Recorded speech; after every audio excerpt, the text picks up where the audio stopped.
Good morning, everyone. Good afternoon. I'm Damon Wilson, Executive Vice President here at the Atlantic Council. Many regrets for our slightly tardy late, but thank you for sticking with us. I am delighted to welcome you all to this special edition of our Commander Series with General Stephen Lyons, Commander of TRANSCOM. Welcome to the Atlantic Council. We're delighted to have you here, sir, for a discussion on Professionals Discuss Logistics. The Commander Series, which is generously supported by Saab, is the Atlantic Council's flagship speakers forum for senior military and defense leaders, providing a platform to discuss key strategic issues today. And we're delighted to be having today's event. Since 2009, this series has hosted top military and defense leaders to help shape the debate on America's role in the world. This is the 11th year of the series, and we're just delighted to have this as a benchmark of our work. We're going to be welcoming General Lyons to the stage, who will be joined by Oriana Pollock from military.com, who is back with us to moderate this conversation. I also want to acknowledge the Atlantic Council board directors and members that are with us today. Here at the Council, we remain very involved in issues core to U.S. engagement and leadership in the world. And one of the key trends that our team is focused on is the impact of great power competition in the 21st century. In particular, at our Scowcroft Center for Strategy and Security, which is hosting this, we're focused on developing sustainable, nonpartisan strategies to address the most important security challenges the United States faces with its allies. Great power competition is at the heart of this. So the title of this event alludes to a popular saying that amateurs discuss tactics, the professionals discuss logistics. Projecting power and assuring our allies, as well as deterring our rivals, requires the capacity to move forces around the world and the credibility to do so at a level of excellence. This has been core to deploy and sustain the joint force. TRANSCOM relies on capabilities such as sea lift, aerial refueling that depend on aging fleets and future challenges and capacity. Moreover, while potential adversaries are improving their ability to contest both sea lanes of communication and U.S. air superiority, the United States must continue to project its ability to project and sustain the joint force. In an era of great power competition, logistics cannot be overlooked. We're delighted to have the 13th Commander of the United States Transportation Command, General Stephen Lyons, the first Army officer to hold that position. Before assuming this role in August 2018, General Lyons served as the 14th Deputy Commander of TRANSCOM. His previous commands include the Army Combined Arms Support Command, the 8th Theater Sustainment Command, and he served abroad in Germany and an extensive experience in Iraq and Afghanistan. General, we look forward to hearing your insights. Moderating this conversation is Oriana Pollock, who's a reporter from military.com. She's military.com's air warfare reporter, covering everything from the latest personnel trends, aircraft investigations, defense technology, to Air Force operations all over the world, and an active member of the Pentagon Press Association. So thank you for being with us today. Before I turn over the podium for General's remarks, I just want to remind everyone that we are, of course, on the record. I want to welcome all of those who are watching this online and encourage you to join the conversation using the handle AC Scowcroft and the hashtag AC Defense. With that, please join me in welcoming General Lyons to the stage.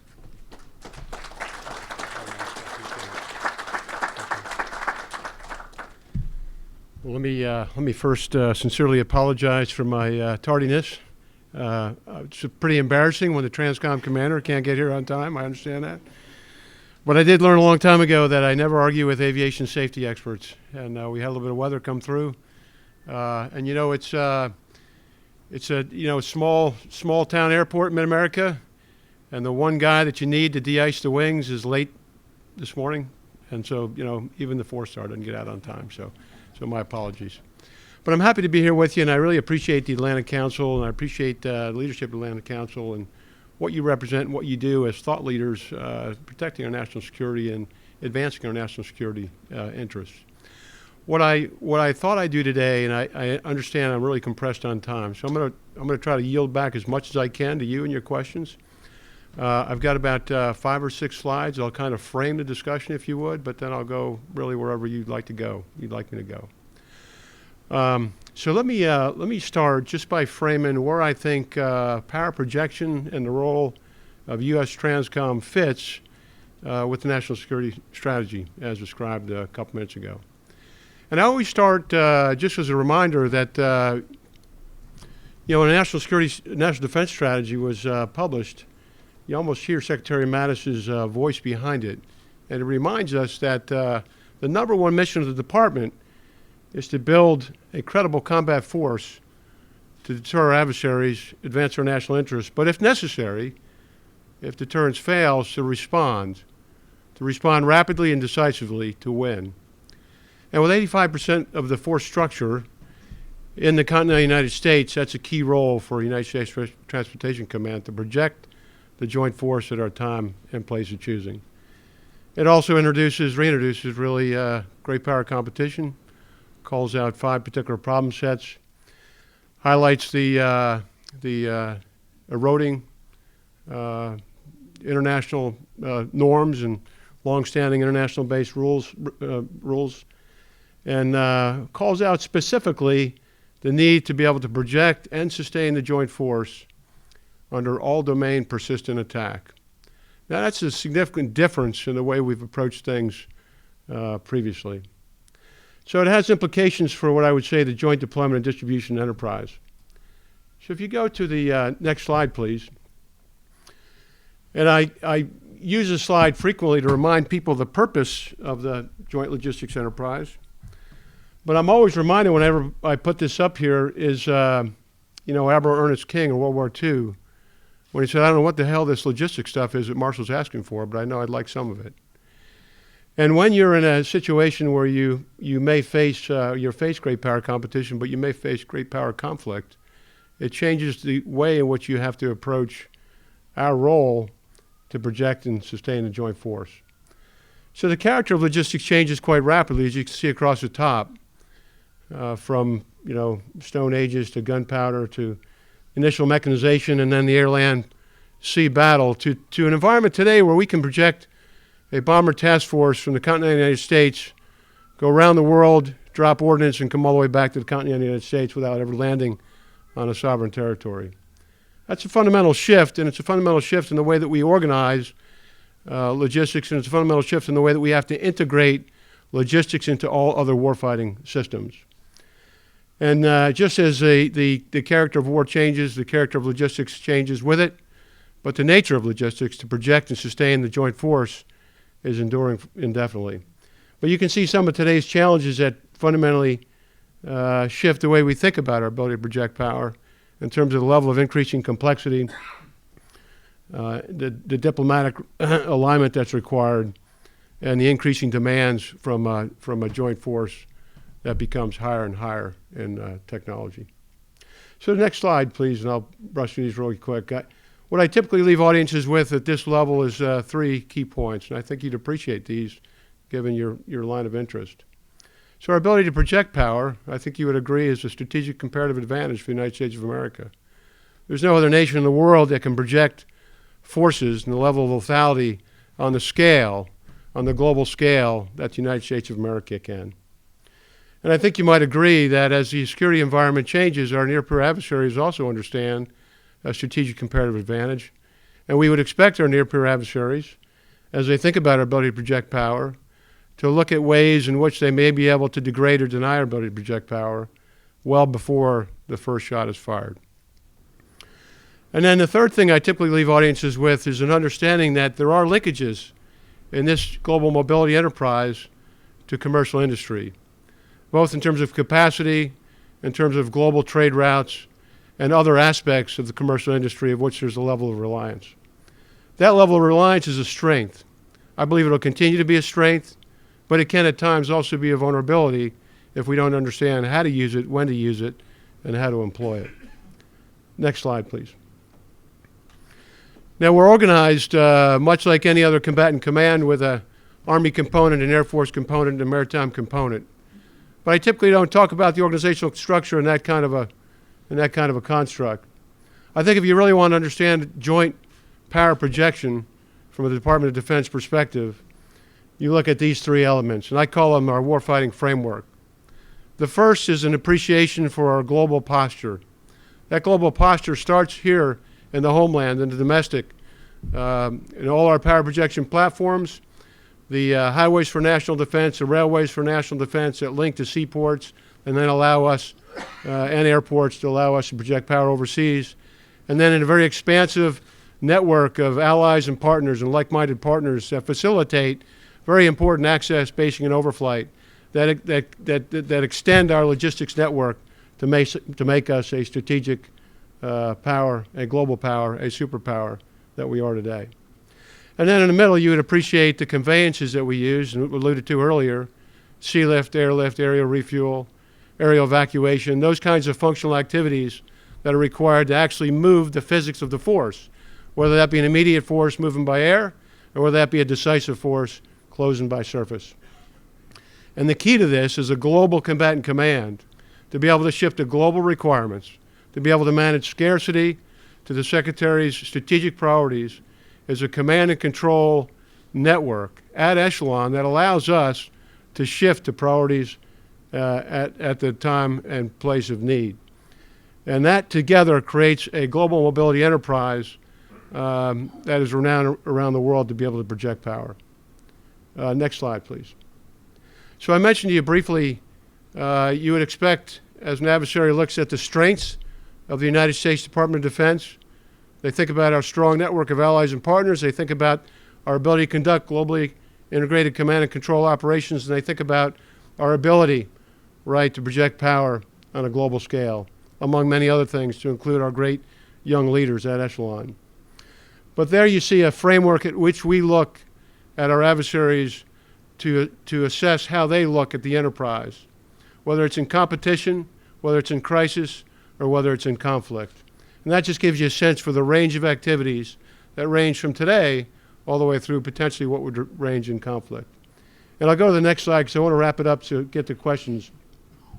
What we see today in terms of what I would describe gray zone competition in the competition space that exists today, we see quite a bit of activity, as you read about as well, in terms of cyber reconnaissance, in terms of the level of theft, intellectual property theft that goes on, infiltration of acquisition value chains, foreign investment in global strategic choke points.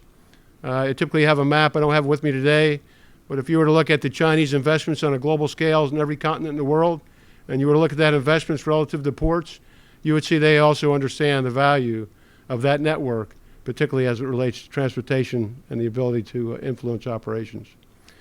And then you see adversaries coming after not just the operational end, but deep into the institution, into our business systems, to better understand our strengths and capabilities.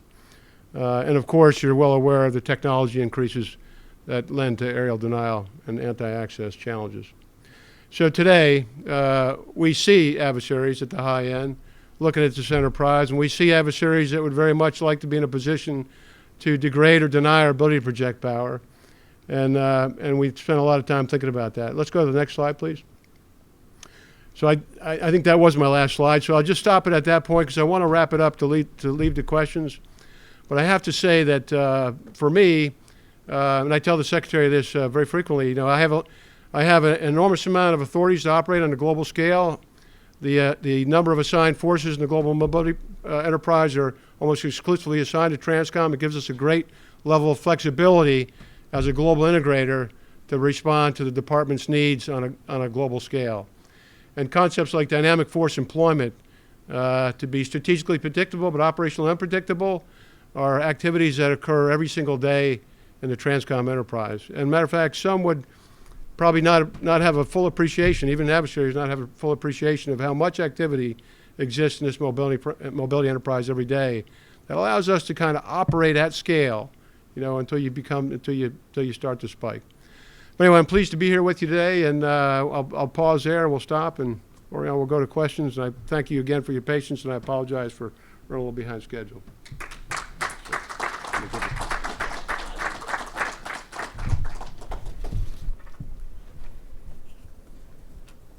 Hello all. Once again, I'm Oriana Pollock with military.com, and I think we'll just dive right into questions, as you said, sir. And I'm going to start with your last slide first. You mentioned gray zone conflict and competition, which is obviously when one side wishes to gain an advantage without necessarily provoking a conventional response. So, that sometimes incorporates how we message with our adversaries. As the leader of the command that leads the military's global transportation system, can you give us one recent example of how an adversary has tried to undermine mobility and logistics operations, and what did TRANSCOM do to thwart that? Yeah, I would say, Oriana, the biggest area that I look at, there's a number of areas, and I listed many of them there. But the area that I think is most consequential that we watch probably the closely is cyber and cyber infiltration. So some of these activities have actually been public and released, and others not. I won't discuss classified issues here.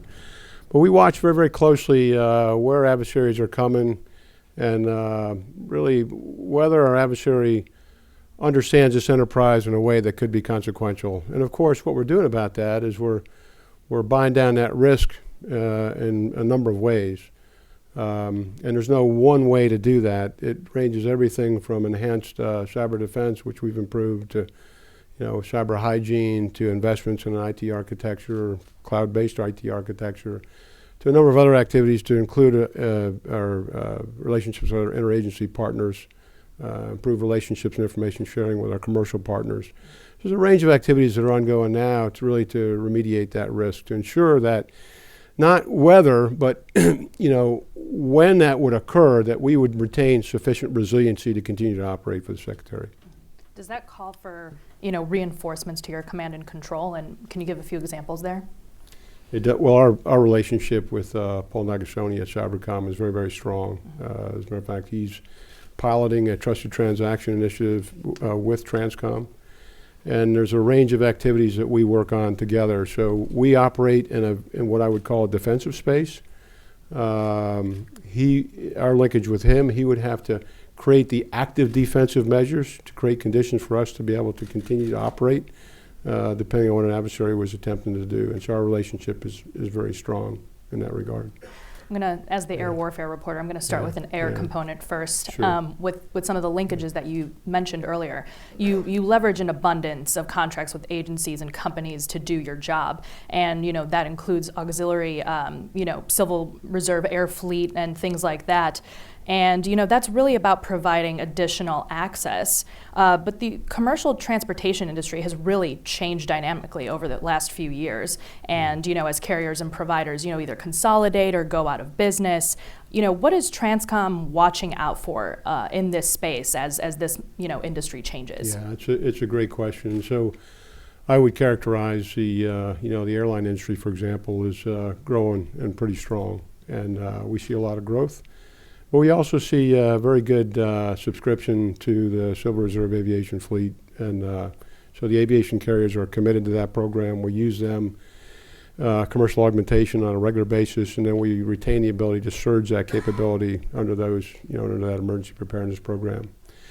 In the sea lift industry, that's a more challenging industry in global competition. So we actively advocate and work with the industry partners and with Congress to ensure that we have a military maritime security program that offers a stipend to retain capacity in the maritime security program. And we have a good partnership with the industry at the moment. And I think they're pretty stable, but that's an area we have to watch a little bit more closely to ensure we can retain a U.S. flag capability for the United States of America. Would you be open to giving more, leverage to commercial airlines? I mean, one innovator in this space of late has been Amazon, of course, and they're building up their freighter fleet to compete with FedEx and other transportation services. I mean, what can the military learn from these companies, in this space and as they compete and advance with one another? I mean, is there a possibility that, the airlift fleet these commercial airline fleets could one day go into war zones? I mean, what kind of reach do you want to give them? Yeah, the how we employ the commercial carriers obviously depends on the security environment, and we all acknowledge that. And so we would have to work very, very hard to create the conditions, a permissive condition, to operate those carriers. And we acknowledge that. And in an area that we were unable to present those conditions, obviously we'd operate from transload locations that would not be as efficient until we could gain the level of superiority to create a permissive environment. And that's really just to see how, I mean, you really want to work on how quickly you can get things to the deployed soldiers in need of this equipment. I mean, how is that changing in this space, though, as we talk about this, you know, as industry is really evolving? Yeah, well, what's core and enduring, I think, to remember is, you know, regardless of the conditions, our task is to project and sustain the force. And so if it's an immediate force, we're largely talking about an airlift. So if you look back a couple weeks in the airlift of the brigade out of the 82nd Airborne Division, be able to close that brigade relatively rapidly. If you're looking at a decisive force, you need a surface capability. And so we have an organic capability on top of, in addition to, we have commercial capabilities. So it's a bit of a combination of capabilities that we count on. So I guess my point is we want to retain, even in our commercial base, sufficient resiliency where we're not, we don't have a single point of failure in a particular capacity or a particular carrier, if that makes sense. I think with the comments you made on the National Defense Strategy, it's really forcing a lot of officials to think in a different way. It is. You've heard from, you know, Air Mobility Command, which you partner with a lot, on, you know, how to move forces and potentially, you know, thwart adversaries by changing minor details or plans or things like this. But is it possible with, you know, an increase in budgets, potentially a decrease in budgets, depending on what happens in the next fiscal year, do you think you could shrink your footprint while expanding your reach? No, that's a great question, right? So there's going to be some natural tension there. In order to have the global reach that you need, you have to have a global footprint. That's key. That's kind of foundational to our ability to project the force. So our bases and so forth, our access points, our operating nodes, if you would, across the globe are critical. And what you would never want to do is shrink those to a point where you had a single point of failure or lack the sufficient resiliency to operate at our timing and tempo, not at the adversaries. So you can shrink forces to a degree, but you must maintain a foundational element that allows you to respond rapidly to the point that you're making. How do those plans come to fruition? I mean, this reminds me of, you know, base in a box, which, you know, the Army and the Air Force are working on together to put smaller footprints, you know, just building tents in areas closer in Eastern Europe. I mean, how do those plans come to fruition again, and, you know, how do those decisions get made? Well, for the for the higher end global integrated plans, there's a force flow attached to it. That force flow has a logistic signature. And there's, you know, you can develop, in the time phasing of a force movement, you can develop the lift that's required for that. And so that's the way the force sizing and sufficiency is built for the global mobility enterprise. And if you want to take other concepts like the ability to move rapidly, adjust, open, close bases, et cetera, those are all viable concepts. And then what we would have to do is take a look at so you move from a concept to force design, there's a bill required to invest in your ability to do that. Now, to a degree, you can do that today. So what TRANSCOM has today, for example, in the air component, are contingency response wings. So when Joe McKenzie said, "I'd like to reopen Prince Sultan Air Base," you know, it was the contingency response wing that went in there initially within really hours or a couple of days to open that thing up. So we have the ability to do that today. The question would be on scale. You know, what would we need to do that on a scale that would be different than today? You mentioned earlier, you know, there's the way you weigh, airlift or, you know, doing operations by land, but you mentioned, you know, you look at things differently with maritime control and the challenges there. And I know last year that Transportation Command ran its largest Ready Reserve Fleet stress test since 2003, basically testing how ready sea lift capability is at a moment's notice. What did you learn from this exercise, and do you think that the Navy's strategy for recapitalizing the surge sea lift is serious enough? Yeah, well, I think, you know, you're referring to the turbo activation that we conducted in we activated 33 ships on no notice. And by the way, I'll just tell you that activation exercise came out of that followed a briefing to the Secretary of Defense on sea lift, of which SecNav was sitting next to me and said, you know what, we need to stress this, and we didn't have the full complement of money to do it, and he actually came in with the rest of the money to do it. And so I really, Secretary Spencer at the time, I really stepped forward on this. Now, what we learned is we kind of confirmed what we knew, in that the readiness of the fleet today is not where it needs to be. And the Navy acknowledges that. We acknowledge that. We've been on the Hill. The Hill acknowledges that. The appropriate level committees. Congress has granted us the authority, granted the Navy authority to purchase 7 used ships off the open market. So we've got a couple issues. One is the age of the fleet right now is pressing 50 or more years, and it's very difficult to conduct service life extensions on a ship that's that old. So, and what we're finding is the money that's programmed against it is woefully insufficient to come back out of the shipyard in a ready status. And so what we want to do is reduce the age of the fleet, improve reliability. We'd like to take a kind of over-the-years approach to this, so we're consistently reinvesting. I actually think that probably the best approach is the acquired use strategy. We need to demonstrate to Congress that we can do this successfully. I think the new buy concept, the rest of that, 3-prong effort that the Navy had laid out in the Sea Lift the Nation Needs report, one was service life extension, one was used by, and the third was to build the new vessels.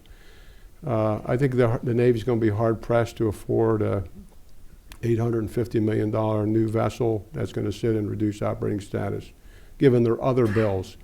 And I've actually talked to the Navy about this. I think there's a win-win in here with the acquired use strategy, provided we continue to get the Congress support.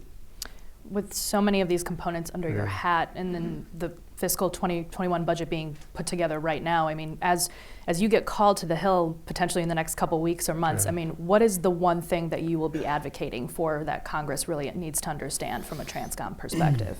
Yeah, well, if you were asking me what my top 2 readiness concerns would be, one of them is clearly sea lift, and we've got to do something about the sea lift problem. The Secretary understands this. This is the one topic I've talked to him on probably more than any other. The second I would tell you is we got to figure out a way to mitigate the delayed fielding of the KC-46. And because that delay is built in, and because we had already planned, the Air Force had already planned on the retirement of some number of KC-135s and KC-10s, if we're not careful, we're going to see a real dip, a bathtub in taskable tails for the Joint Force. And so that's the other issue that's very, very high on my radar that we're working with the Air Force, to retain a capability so that we have continuous coverage of the Joint Force while we work through the issues we've got to work through in the KC-46.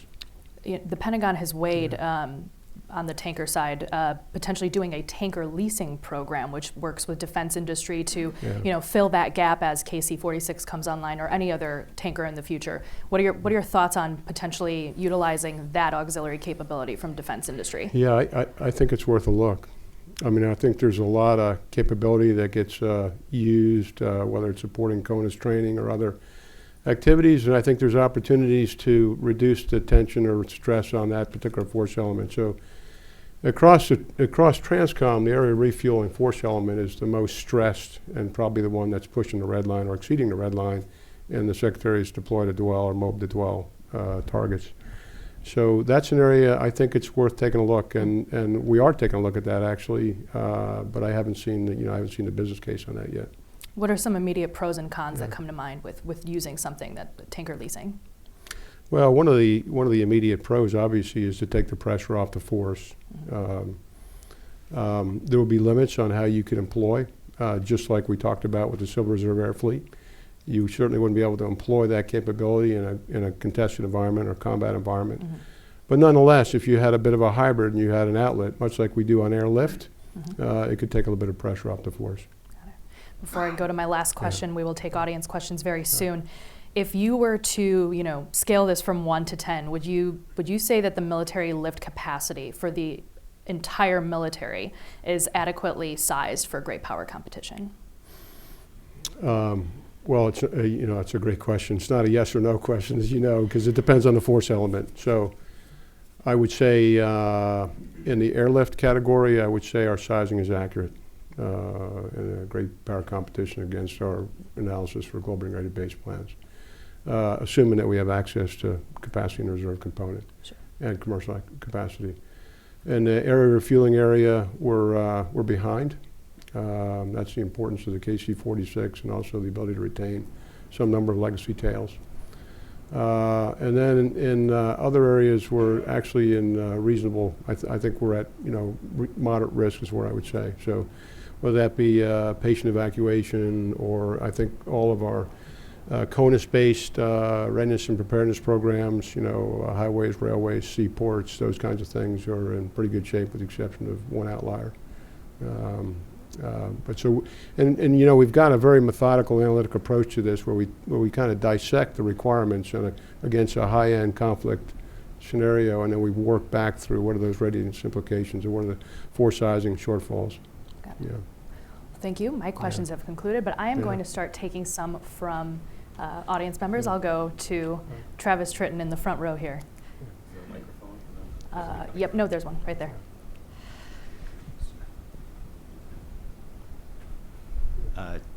Travis Tritton, Bloomberg Government. Sir, I'd like to ask you about the household goods contract. Yeah. First, I believe that you were asked to supply a business case analysis and brief that to folks on the Hill. What's the status there? And secondly, at this point, what's your estimated date for actually awarding the contract? Yeah, no, thanks for the question. We're doing a lot of work in that area. When I took command, it was probably the, it was the one area where I got more love letters from Congress than any other, a whole desk drawer full of them. So we have decided to restructure our relationship with industry, and it was, frankly, it was over-needed. It was overdue for a wide range of reasons, which we can get into later, but just a basic level of transparency, accountability, support for our military families was not where it needed to be. And so the complaints that you were seeing in social media, frankly, I thought they were quite legitimate. So we're working, so to answer your question on a business case analysis, I did see the initial draft on the business case analysis. It was submitted to Congress last week, actually, I think. It was pretty consistent with what our analysis and findings were. The numbers are really, the numbers of a typical business case analysis are really pending because you need the proposals. We have the proposals, actually. We had several very legitimate proposals come in against the RFP, and they are within the band of cost of the program today. So although the BCA that LMI didn't have access to that, we do have it. It's obviously procurement sensitive. But what I would tell you is the proposal that exists today and what's been narrowed down to multiple proposals is consistent with the current program cost, and so we're in pretty good shape there. GAO is finishing up their report. That was the other prerequisite that Congress wanted to take a look at.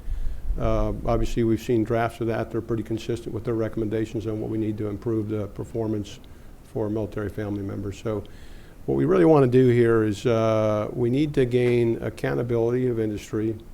We need to improve responsibility in the department because it's bifurcated today. And at the end of the day, we want to create the right incentive structures so that during peak season, where most of the moves take place and capacity is depleted, where we can increase the level of capacity to support peak season moves. So that's our objective. So we intend to award in April, end of April plus maybe a little bit, and then take a full, very deliberate, lengthy transition on a very complicated transition with fully operational capability status in peak season of 21. So we're a year out from FOC, but we'll go IOC here, at the beginning of the summer. Yeah, thanks. Go to this side right here.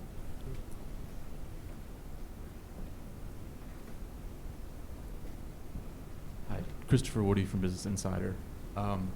So a more general question. Other combatant commanders have talked about in the context of great power competition, expecting to face a fight to get to the fight. So for you at TRANSCOM, that initial fight, what's your thinking about that? How do you expect that to challenge your operations and your assets, and what kind of thoughts do you have about mitigating those additional or new risks? Yeah, well, we spent a lot of time thinking about this, and you know, it's a pretty complex environment. It's you know, I wouldn't say, you know, you just snap to you're in full conflict. There's a great deal of competition that exists today. How that crisis would evolve would definitely affect, you know, how we would approach that. But we're working a number of initiatives, frankly, and you know, key is the full integration of the logistics warfighting function with all the others, so you have a level of protection that you need to be able to operate. So, for example, in the Defender 20 exercise that's coming up here shortly, there's a concerted effort in that exercise to work inside the maritime component, even though it's largely a land exercise in Europe, to synchronize our efforts with 2nd Fleet and 6th Fleet to facilitate the sea lift move across the transatlantic. Those are kind of skills, is what I would say, are probably a little rusty, right? We just haven't done that in a long time. So we're integrating it into our exercises. We're getting better fidelity on how our adversary sees the mobility enterprise, and there's a full court press on in this particular area on how we would anticipate contested environments, and what are those things that are really most consequential in a very large enterprise. It's a very large attack surface, and frankly, not all things are equally consequential. So our job really is to remediate the risk and continue to operate through what could be some pretty sporty environments. I think we have time for one more question, you, sir.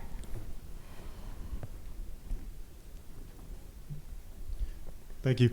Hi, General. Justin Katz, Inside Defense. I wanted to ask you about sea lift in particular. There's been some reports over the past year by DODIG as well as the RAND Corporation, and the common thread seems to be that they are criticizing some of the procedures and how your command as well as the Maritime Administration are operating when it comes to sea lift readiness.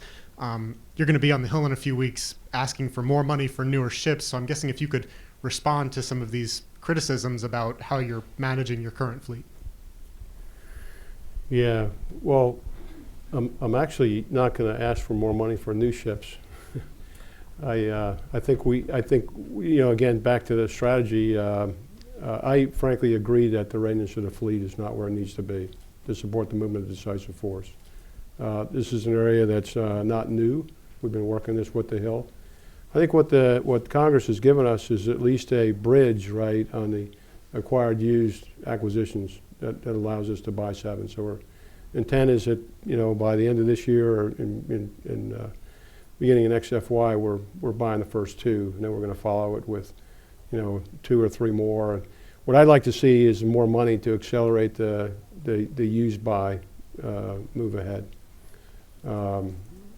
I frankly think the new buy piece is going to be very, very difficult for the Navy to go after. So my own personal view is the faster we can move to demonstrate good faith in what the Congress gave us to do, the faster we can demonstrate that is a viable way to move forward in the industry and buy down the risk.